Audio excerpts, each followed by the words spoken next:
ஆண்டவர் உங்களோடு இருப்பாராக. உம் ஆன்மாவோடும் இருப்பாராக. யோவான் எழுதிய பரிசுத்த நற்செய்தியிலிருந்து வாசகம். ஆண்டவரே, மாட்சி உமக்கே. அக்காலத்தில் இயேசு யூதர்கள் கூட்டத்தை நோக்கி கூறியது: விண்ணகத்திலிருந்து இறங்கி வந்த வாழ்வு தரும் உணவு நானே. இந்த உணவை எவராவது உண்டால் அவர் என்றுமே வாழ்வார். எனது சதையை உணவாக கொடுக்கிறேன், அதை உலகு வாழ்வதற்காகவே கொடுக்கிறேன். நாம் உண்பதற்கு இவர் தமது சதையை எப்படி கொடுக்க இயலும் என்ற வாக்குவாதம் அவர்களிடையே எழுந்தது. இயேசு அவர்களிடம், உறுதியாக உங்களுக்கு சொல்கிறேன், மானிட மகனுடைய சதையை உண்டு அவருடைய இரத்தத்தை குடித்தால் ஒழிய நீங்கள் வாழ்வு அடைய மாட்டீர்கள். எனது சதையை உண்டு என் இரத்தத்தை குடிப்பவர் நிலை வாழ்வை கொண்டுள்ளார்.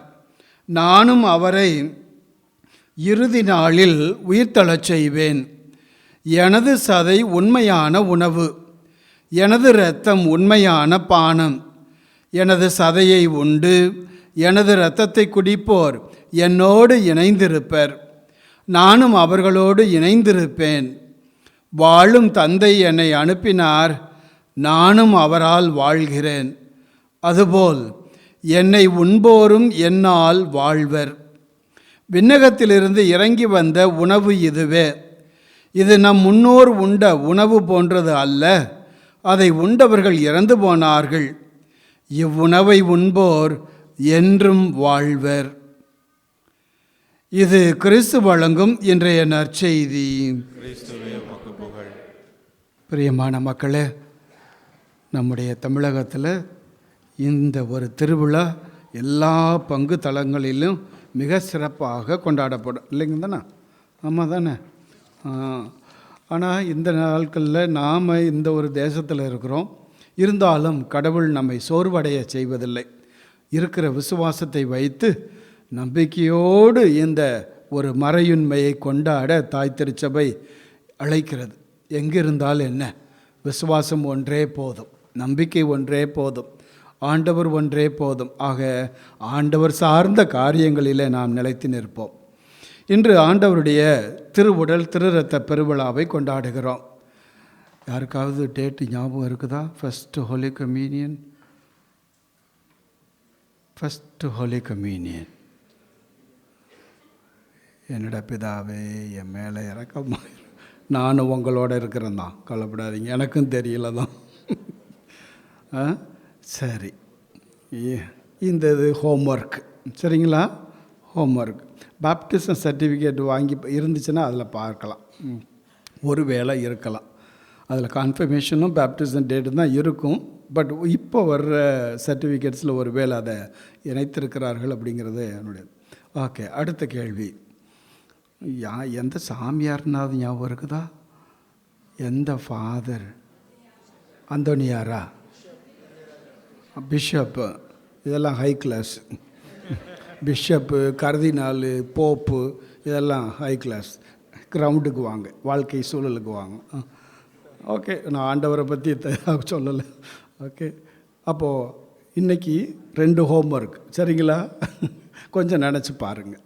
அந்த சாமியார் இருக்கிறாரா, மேலே போயிட்டாரா தெரில.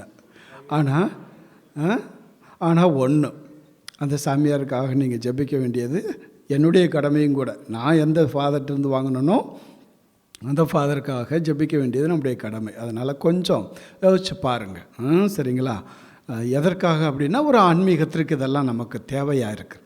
இந்த first day of holy communion. அப்புறம் என்ன அனுபவத்தில் வாங்கியிருப்போம், என்ன அனுபவம், என்ன ஒரு மனநிலையோடு வாங்கியிருப்போம். அந்த மறைக்கல்வி சொல்லிக் கொடுத்த ஆசிரியர் எத்தனை தடவை தலையில் கொட்டியிருப்பார், மந்திரப்படி, சின்ன குறிப்பிடம் படி, ஓன்னு படிவோம்.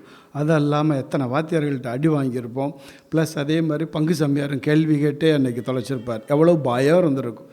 ஹோலி கம்யூனியன் வாங்கினதுக்கு பிறகு, ஏடா அது ஒன்றும் சுவையே இல்லை, ஒரு மாதிரி இருக்குது அப்படிங்கிற அந்த ஒரு உணர்வும் வந்திருக்கலாம். இது எல்லாமே சகஜம். ஆனால் அந்த நாள்லேருந்து இன்றைக்கு வர நாம் உயிரோடு கத்தோலிக்க மக்களாகிய நமக்கு உயிரோட்டம் கொடுப்பது இந்த நற்கருணை தான்.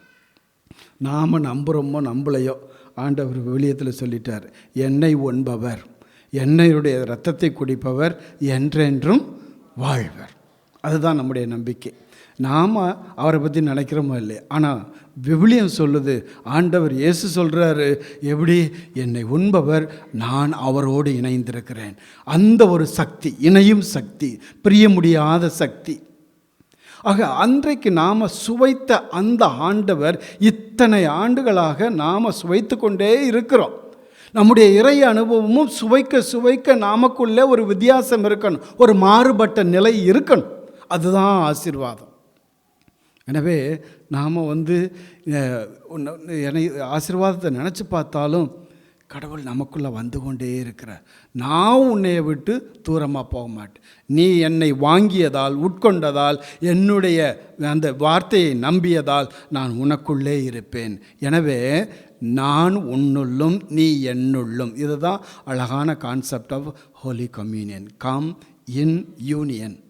ஆக நான் தந்தையினுள்ளே இருக்கிறேன், அதுபோல் தந்தையாகிய இயேசு நமக்குள்ளே இருக்கிறார். அப்போ இருவரும் இணைந்திருக்கும் போது அங்கே ஒரு ஆன்மீக மாற்றம் உருவாகிறது, நம்முடைய சிந்தனை மாறுகிறது, நம்முடைய உடல் அளவில் மாற்றமாகிறது. இதுதான் மறையுண்மை. அதற்கு அடுத்தபடியாக பார்த்தேன், திருப்பலியில் ஒரு பெரிய ஒரு நல்ல ஒரு கான்செப்ட் என்ன அப்படின்னு சொன்னால், பொது குருத்துவத்தில் ஈடுபடுகிற நீங்களும் குருத்துவம் என்ற அருட்சாதனத்தில் இணைந்திருக்கிற நானும் சேர்ந்து தான் இந்த திருப்பலியை கொண்டாடுறோம். இங்கே இருக்கிற எல்லாருமே நம்ம கான்செலப்ரன்ட்ஸ். அப்போ அப்படிங்கும்போது நம்முடைய மனசு எப்படிப்பட்ட ஒரு தாக்கத்தை உருவாக்கணும். பியோ சொல்லுவார், செயின்ட் பியோ, அவர் என்ன சொல்லுவார் தெரியுமா, ஒவ்வொரு திருப்பலியிலையும் அவர் கடவுளுடைய மாட்சியை காண்கிறார் அப்படிங்கிறார். நமக்கு அந்த திருப்பலியில் அந்த மாட்சி, கடவுளுடைய மாட்சி, கடவுளுடைய அன்பு, கடவுள் அந்த விண்ணகத்தில் வீற்றிருக்கிற அந்த ஒரு மாட்சியின் நிலை நமக்கு தெரியணும் வாங்கின பிறகு. இல்லை அப்படின்னு சொன்னால் இன்னும் 1000 முறை நாம் உட்கொண்டாலும் மாற்றம் இல்லையே, ஒன்றுமே இல்லை. ஒரு முறையாவது, இத்தனை ஆண்டுகள் வாங்கியிருக்கிற நமக்கு ஒரு முறையாவது அந்த ஆண்டவருடைய மாட்சியை காணக்கூடிய வாய்ப்பு கண்டிப்பாக கிடைக்க வேண்டும். 2வது, கத்தோலிக்க திருச்சபையில் இந்த அருட்சாதனம் திருப்பலி முடிந்த பிறகு இது ஆராதனைக்காக ஒதுக்கி வைக்கப்பட்டிருக்கு. இந்த ஒரு அருட்சாதனம், நற்கருணை அருட்சாதனம் கோயிலில் இருக்கிறது என்றால் இந்த அருட்சாதனம் ஆராதனைக்குரியது. ஆண்டவர் இயேசு ஆராதனைக்குரியவர், போற்றுதற்குரியவர், புகழுதற்குரியவர். இன்னும் அதிகமாய் நன்றி சொல்ல நாம் கடமைப்பட்டிருக்கிறோம். எனவே அங்கே ஸ்தாபிக்கப்படுகிறது, மக்களாய நாம் அவரை கண்டுகொள்ள வேண்டும், போற்ற வேண்டும் என்ற ஒரு நிலைக்காக.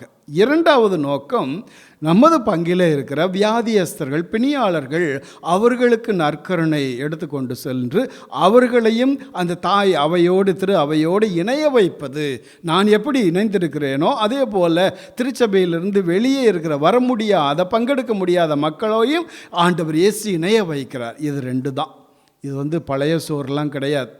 மற்றவங்க என்ன ப்ரொட்டஸ்டன்ட் சர்ச்சிலேருந்து மற்ற பாஸ்டர்ஸு, திருச்சபையிலேருந்து வெளியே போன அருள் பணியாளர்களும் என்ன சொல்கிறாங்க, இது பழைய சாதமாக.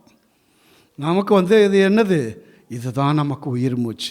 திருமறை இதில் பார்க்குறோம், வேட்டிக்கன் டாக்குமெண்ட்டில் இப்படி சொல்லப்பட்டிருக்கு, ஒவ்வொரு கிறிஸ்தவனுடைய, கத்தோலிக்க கிறிஸ்தவனுடைய வாழ்வில் இந்த ஒரு அருட்சாதனம் ஊற்றாக, உச்சகட்டமாக, மையமாக இருப்பது தான் நற்கருணை. இதுதான் வாழ்வின் ஊற்று. இயேசுடைய ஊற்று வேறு எதுவுமே கிடையாது, அவர் நமக்கு கொடுத்த இந்த அருட்சாதனம். ஆக இது ஒருபோதும் வற்றி போவதில்லை இந்த ஊற்று. அதுதான் நம்ம இயேசுவின் திரு இருதயத்தில் பார்க்குறோம். அந்த இருதயத்தில் இரத்தமும் தண்ணீரும் வழிந்தோடியது. அந்த ஊற்று உருவெடுத்து சுவைக்கிற மக்கள் எல்லாருக்கும் மாட்சியை கொடுத்தது. அதுபோலத்தான் இந்த ஒரு நற்கருணையானது சுவைக்க சுவைக்க நம்முடைய உள்ளத்தில் அது மாட்சியை தருகிறது. எனவே பிரியமான மக்களே, இப்படிப்பட்ட ஒரு அருட்சாதனத்தை நாம் எந்த மனநிலையில் கொண்டாடுறோம் அப்படிங்கிறதுக்காக ஒரு விவிலிய வசனம், திருத்தூதர் பணிகள் 2வது அதிகாரம் 42 நம்முடைய முன்னோர்கள் இந்த நற்கருணை அருட்சாதனத்தை எப்படி கொண்டாடினார்கள், இன்று நமக்கு என்ன ஒரு உத்வேகத்தை இந்த அருட்சாதனம் கொடுக்கிறது என்பதற்காக வாசிக்கிறேன். திருத்தூதர்கள் கற்பித்தவற்றிலும் நட்புறவிலும் அப்பம் பிடுவதிலும் இறை வேண்டலிலும் உறுதியாய் நிலைத்திருந்தார்கள். நாம் வரும்போது, இந்த நற்கருணை கொண்டாட்டத்திற்கு வரும்போது, இறை வேண்டலிலும் உடைபடுதலிலும் கற்பிக்கக்கூடிய மனநிலையிலும் நிலைத்து நிற்கக்கூடிய ஒரு மனநிலை தேவையாயிருக்கிறது. இரண்டாவதாக, நம்பிக்கை கொண்டோர் அனைவரும் ஒன்றாய் இருந்தனர். இதுவும் நம்ம நினைக்கலாம், இவ்வளோ பெரிய திருச்சபையில் எப்படா ஒன்றாய் இருப்பது? நாம் வாங்கிட்டு வீட்டுக்கு போகும்போது வீட்டில் இருக்கிறவங்க ஒன்றாக இருந்தாலே திருச்சபை ஒன்றாக இருக்கும். நற்கருணை எல்லாரும் குடும்பமாக வாங்கிட்டு போகிறதானே, வாங்கிட்டு போகும்போது வீட்டில் அந்த ஒற்றுமை இருந்தால் தாய் திருச்சபையிலும் அந்த ஒற்றுமை நம்பிக்கை கொண்டோர் அனைவரும் ஒன்றாய் இருந்தனர். மூன்றாவதாக, தேவைகளுக்கு ஏற்ப அவர்களுக்குள்ளே ஒரு பகிர்ந்தளிக்கும் குணம் இருந்தது. ஆக நமக்கும் இதுதான் charity. Charity is the topmost virtue of Jesus. அதை நம்ம செய்ய நமக்குள்ளே ஒரு சந்ததி மட்டும் கிடையாது, சந்ததியினுடைய சந்ததி ஆசீர்வதிக்கப்படுமா. அப்போது நாம் சேரிட்டியை அன்பு செய்ய வெளிப்படுத்த இயேசுவை நாம் வெளிப்படுத்துகிறோம். அதான் தேவைகளுக்கு ஏற்ப அவர்களுக்குள்ளே பகிர்ந்தளித்தனர்.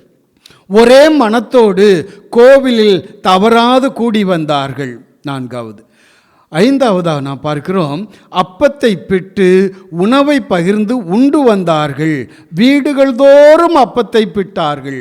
அந்த ஒரு மனநிலை. நம்ம இங்கேருந்து வாங்கிட்டு போயிட்டு, நற்கருணை வாங்கிட்டு போயிட்டு வீட்டில் உடைபட முடியலை, வீட்டில் ஒரு நற்கருணை கொண்டாட முடியலை அப்படின்னு சொன்னால் யூஸ்லெஸ். நம்ம அதே நற்கருணை கொண்டாட்டம் வீட்டில் அம்மா சமைச்சு வைக்கும்போது அந்த ஒரு பகிர்தலில், கஷ்டப்படும் போது அந்த ஒரு ஒற்றுமை மனப்பான்மை, ஒருவர் தவறு செய்கிற போது அந்த மன்னிக்கக்கூடிய மனப்பான்மை, இதுதான் நற்கருணை கொண்டாட்டம். அதற்கு அடுத்தபடியாக கடைசியை பார்க்கிறோம், இவர்கள் கடவுளை போற்றி வந்தார்கள். எல்லா மக்களுடைய நல்லெண்ணத்தையும் பெற்றிருந்தார்கள். ஆண்டவரும் தாம் மீட்டு கொண்டவர்களை நாள்தோறும் அவர்களோடு சேர்ந்து கொண்டே இருந்தார்கள். திருச்சபை பெருகி கொண்டே இருந்தது. பிரியமான மக்களே, இன்றைக்கு நாம் அந்த திருவிழா கொண்டாடுறோம். எப்படிப்பட்ட மனநிலையோடு வந்திருக்கிறோம்? அதுதான் நாம் எல்லாரும் சேர்ந்து ஜெபிப்பது. நம்பிக்கை கொண்டோர் அனைவரும் ஒன்றாய் இருந்தனர், பகிர்ந்து கொடுத்தனர், ஒரே மனநிலையோடு கோவிலில் கூடி வந்தனர். எனவே இந்த ஒரு வரப்பிரசாதங்களுக்காக நாமும் ஜெபிப்போம். ஆண்டவரே, திருவுடலையும் திரு இரத்தத்தையும் எங்களுக்கு கொடுத்திருக்கிறீர்.